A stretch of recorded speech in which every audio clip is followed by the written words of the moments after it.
Welcome to the shadow frequency, where the veil between this world and the next grows thin, and the things that whisper in the dark are given voice. From the cryptic candlelit studios, deep in the Indiana forests, your host, Matt Wilson, and his spectral producer, Juniper Ravenwood, unearth the forbidden, the forgotten, and the fearsome. So, still your heart, dim the light, and listen closely. For once you tune into the shadow frequency, you may never tune out.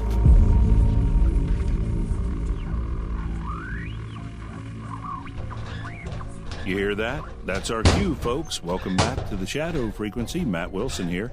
Juniper's already cracking open the cabinet, which means we are apparently starting strong tonight. Okay, this thing did not want to open, but... Matt? What'd you pull out this time? Hand-carved wooden mask that's crying. Like actual tears, and they smell like seawater and old library books. Yeah, that's perfectly normal. Totally fine. Put that back before it starts reciting Shakespeare in whale noises. Right. No thank you. Going back in the drawer you go, sad book ocean mask. Okay, passing by the cursed snow globe, the screaming compass. Oh, here, tonight's folder. Episode 250, big one. The Brown Lady of Raynham Hall, Norfolk silk-gowned ghost. One of the most famous ghost photographs ever taken. And somehow, I'm betting we're going to find the version nobody ever talks about. Always do. All right, drawer closed before it hands us anything else weird. Or it can do it itself. That's comforting. Perfect. Let's get into it. You are tuned to the shadow frequency, where every whisper tells a story from beyond the veil. Hosted by Matt Wilson. Produced by Juniper Ravenwood. With Chris Beach. The darkness continues. Welcome back to the shadow frequency, where we tune into the static of the unseen, the whispers from beyond the veil, and the echoes of tragedies that refuse to fade. Tonight, we're slipping into the fog-shrouded halls of Norfolk, England, to a place where silk rustles in empty corridors and shadows descend staircases like forgotten secrets. Imagine a grand old manor, its walls heavy with centuries of scandal and sorrow, where a lady in brown brassage guides eternally, her form caught between worlds, trapped, translucent, and timeless. This is the tale of the Brown Lady of Raynham Hall, a ghost whose image was snared on film in 1936, blurring the line between the living and the lost. Pull up a chair in the dim light, because what we're about to unravel might just make you glance twice at your own staircase tonight. Oh, Juniper, you've gone and opened the creakiest door in the haunted archive this time. Straight into a story that's equal parts aristocratic intrigue and bone-deep chill. Right. I can already feel the draft from those Norfolk moors creeping in. Me too. Listeners, stick with us as we descend into the mystery of a woman who couldn't escape in life and won't in death. Descend is right, Matt. Let's see what lurks on those steps. Over to you.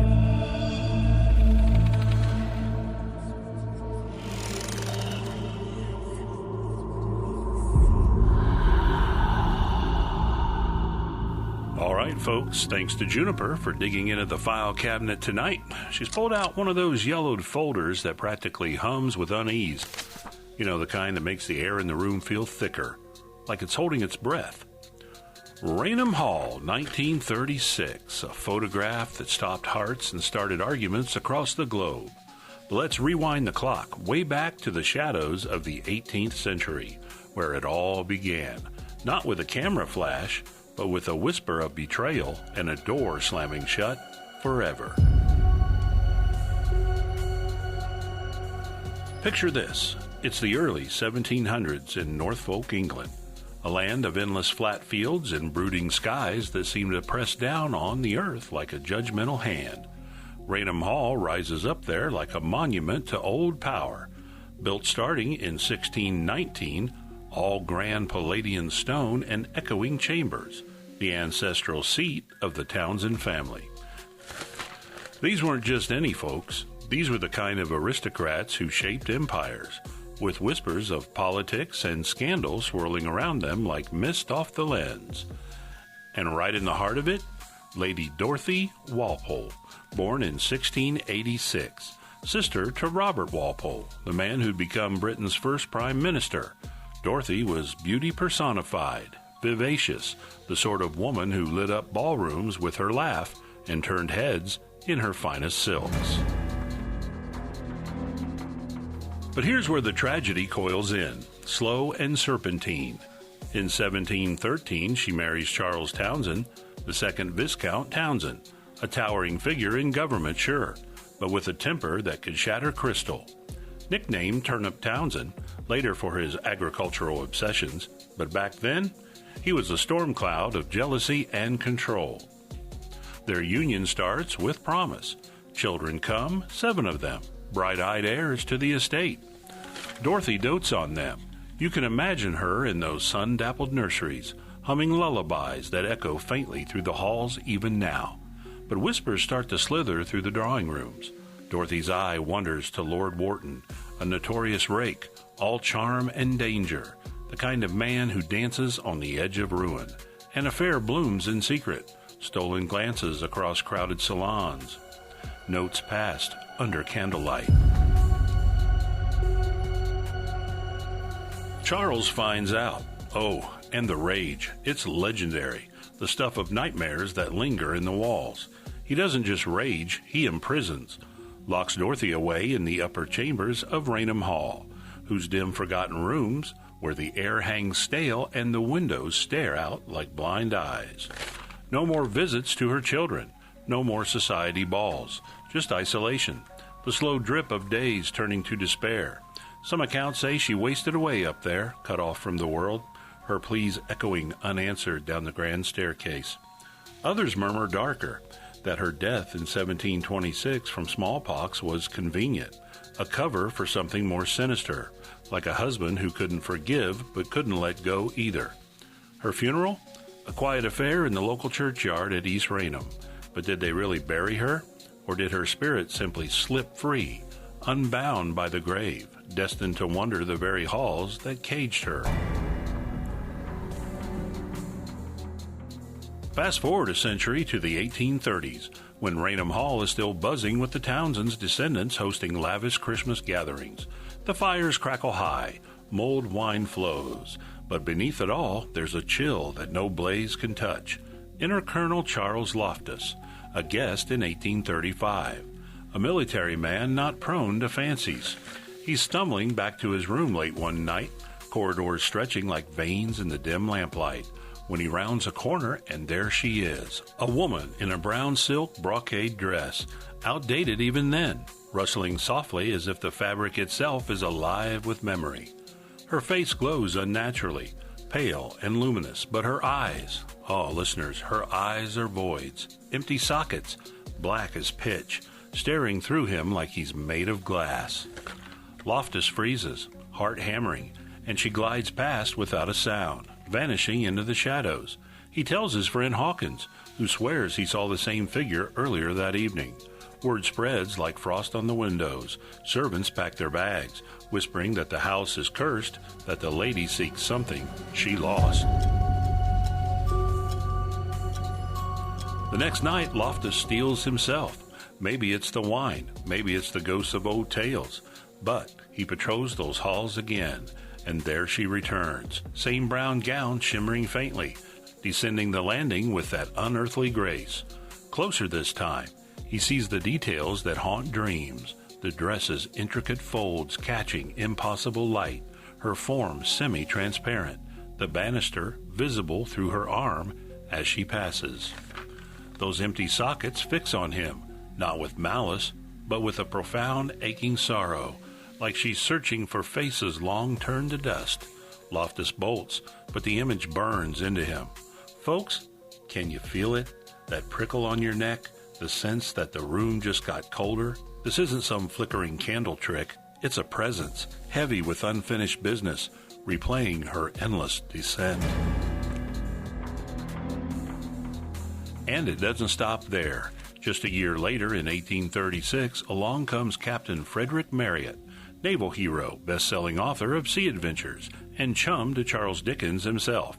Marryat's a skeptic at heart, or so he claims. He laughs off the ghost yarns as smugglers' ploys to scare folks from the coast, so he demands the haunted bedroom, the one with Dorothy's portrait hanging like a sentinel. Her in that very brown satin, yellow trimmings glinting, looking every bit the innocent beauty she was. Marryat beds down with pistols loaded, determined to debunk it all.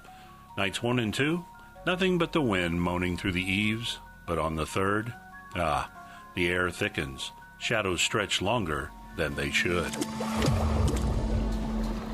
He's pacing the corridor with 2 young nephews of the house, lamps flickering low, when she materializes at the far end, Lady Dorothy, unmistakable from the painting, lantern in hand casting an eerie glow that doesn't touch the walls. She advances slowly, deliberately, her face a mask of what? Malice? No, something diabolical, a grin that twists like she's mocking the living from the grave. The boys shriek and flee. Marryat, pulse thundering, levels his pistol and fires. Bang, right at her heart. The bullet sails through, thudding into the oak paneling, leaving a scar that's still there today. She just dissolves, a vaporous sigh fading into nothing. Marryat never returns, but he writes it all down, voice trembling on the page. It was the face of pure hell. Chilling, right? Imagine that report crackling over the wire to Dickens, 2 masters of the macabre, trading tales of the veil thinning. These sightings pile up like autumn leaves, each one layering the house with more dread. By 1926, even the family feels it. Lady Townsend's young son and his playmates spot her on the staircase, that same gliding form transparent enough to see the treads through her skirts. They run to the portrait, fingers pointing. That's her, the lady from the picture. And the house, it absorbs it all. The creaks in the night that sound like silk on wood. The sudden drops in temperature on the stairs, the fleeting scent of lavender and decay. Raynham Hall isn't just stone and mortar, it's a prison for the restless, where Dorothy's pain echoes in every footfall you don't hear. What was she searching for in those empty corridors? Her children? Stolen from her arms? Forgiveness from a husband whose rage outlived him? Or just a way out? One final descent to peace? Hold that thought, because we're about to hit the point where the veil tears wide open, not with a gunshot, but with a camera's click. But first... Phew, doesn't that just settle your bones like fog on a marsh? Dorothy's story feels so raw, so unresolved, it's like the house itself is breathing her in and out. Night after night makes you wonder what grudges we're all carrying that might outlast us. Bones like fog? Matt, you're giving me chills, and not the fun kind. Yeah. That empty socket stare? Mm-hmm. I'd need a week of sunlight after that. What's next, though? Feels like the static's building to something big. Oh, it's electric, Juniper. The moment proof meets the impossible. Stick around. After the break, we're flipping the file to the flash that changed everything.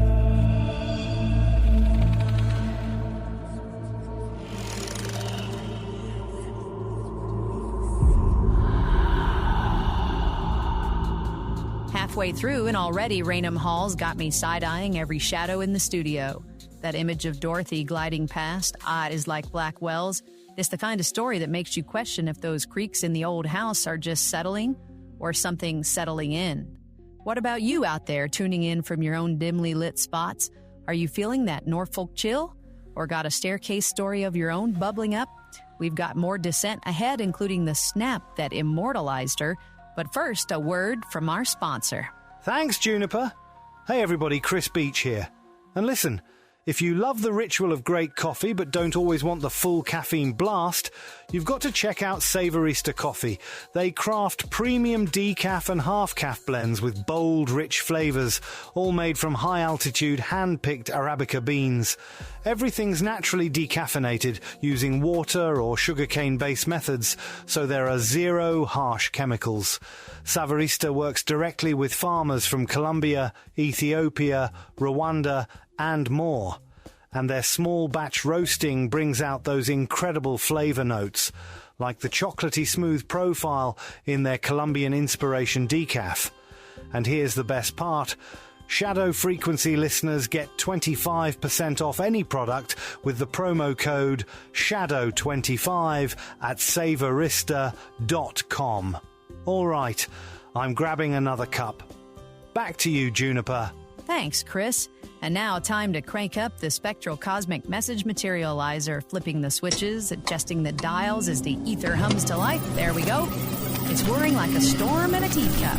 Let's peer into the vortex and see what spectral missive it's conjured tonight. From the void. Let's crack it open and let the listener's voice echo through the stag.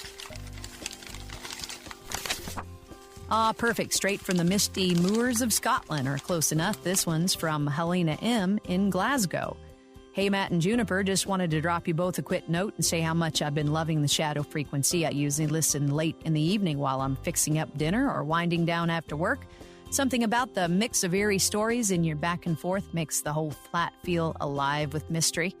I tune in on Spotify, and lately I've been binging through all your hauntings and time slip episodes.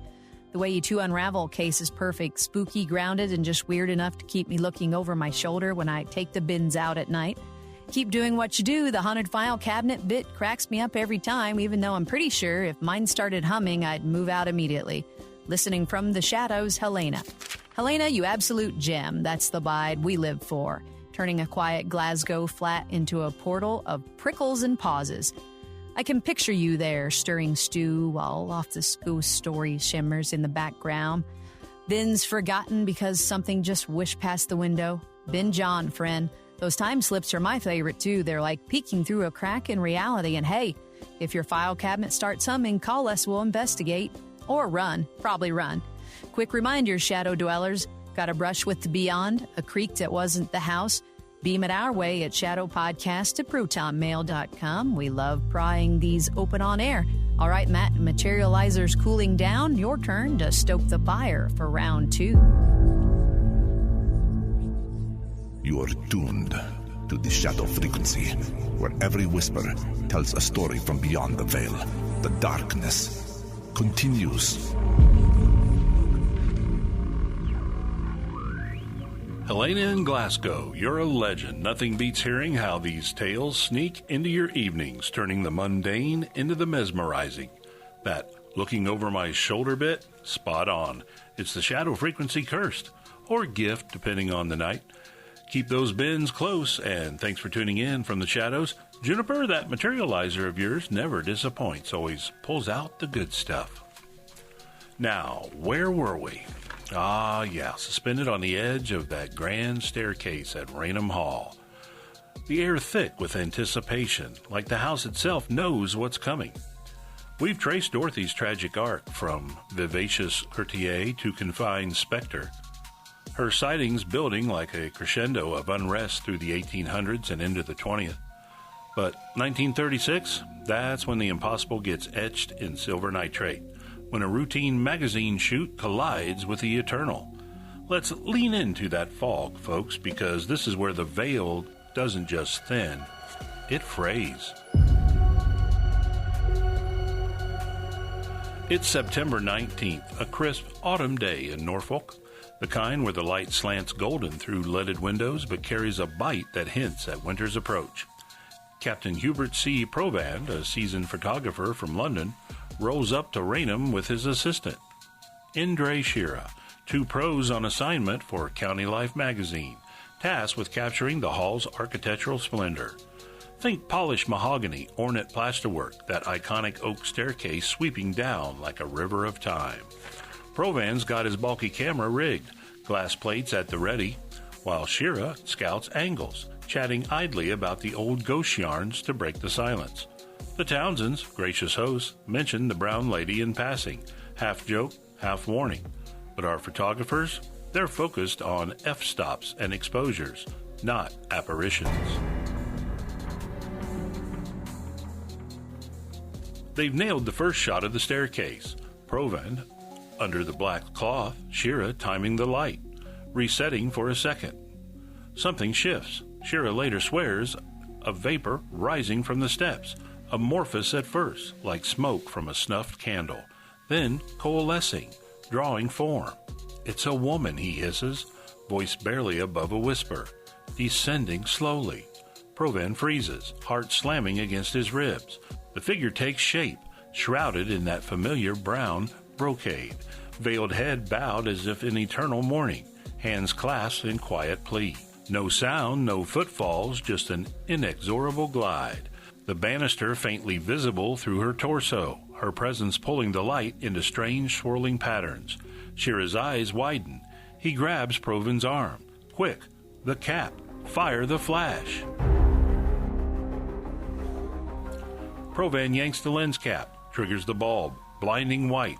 A frozen instant, and the moment passes. The air stills. The vapor dissipates, leaving nothing but the echo of rustling silk. They pack up, shaken, develop the negative back in London, and there she is, the brown lady, immortalized mid-descent. Her form a misty double exposure of grief and grace. Published in County Life that December 26, Boxing Day, when families gather and ghosts crash the party, it explodes. Reprinted in Life magazine weeks later, it zips around the world. Front page fodder for seances and society columns alike. Paranormal bigwig Harry Price swoops in, interviews the duo, pores over the plate. Genuine, he declares. No tricks, no tampering, just the uncanny staring back. Folks, imagine cracking open your paper to that image. The staircase you could swear you've dreamed. A lady peering through time with sockets that swallow light. It's not just a photo, it's a portal. Proof that the past doesn't stay buried. But let's linger here in the legacy, because Dorothy's echo doesn't fade with the flash.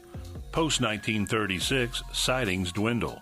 Some say the capture sated her, bound her to the image instead of the halls. Others whisper she's migrated, flitting to nearby Houghton Hall or even Sandringham, where royals once trembled at her bedside. King George IV himself claimed a glimpse in the 1800s, her form hovering like a reproachful chaperone. And the house? It pulses with her still. Cold spots on the stairs that defy drafts, whispers of children's laughter from locked nurseries, the faint outline of a spaniel trotting at her heels, loyal even in death. Raynham Hall becomes a mecca for the curious, ghost hunters with EMF meters spiking wildly, historians tracing the Townsend bloodline back to that fateful marriage, all chasing the why of her unrest.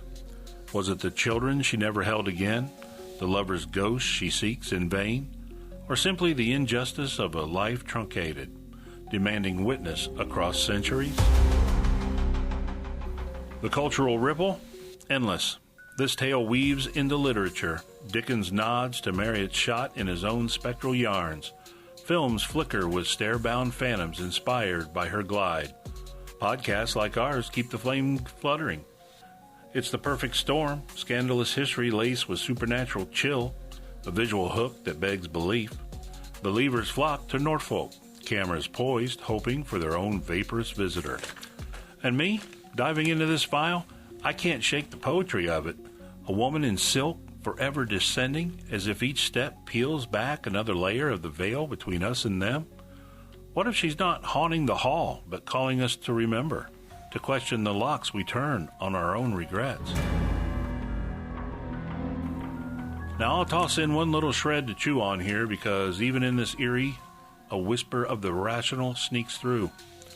That 1936 photo, iconic yes, but some sharp-eyed skeptics point to double exposure, a glitch of the era's tech where plates overlapped, birthing phantoms from light leaks or hurried hands. Magicians have mimicked it with sheets and stares, and forensic peaks show faint lines that scream trick of the trade. Not saying it is, mind you, just that in the fog of evidence, even ghosts cast long shadows of doubt. Makes the true believers hold tighter, doesn't it? Turns the mystery into a mirror. So where does that leave Dorothy? Still gliding, I reckon. Unresolved, unrelenting, a silk-gowned reminder that some frequencies never tune out. And there she hangs, folks, in that eternal half-step, challenging us to look closer, or maybe just to look away. What a descent, tragedy to terror to a snapshot that stares back forever. Half step? Matt, that's got my skin crawling. You fainted her so vividly, I half expect to hear prosod in the hall outside. But that skeptic bit? Right. Ooh, it lands like a cold splash. Makes me wonder if the doubt's what keeps her coming back. Exactly. Doubt the hooks that reel you deeper. Tonight's file's a keeper, blending the historical heartbreak with that photographic punch. It's why we do this, peeling back the ordinary to find the otherworldly. Thanks for riding the frequency with us. Juniper, wrap us up.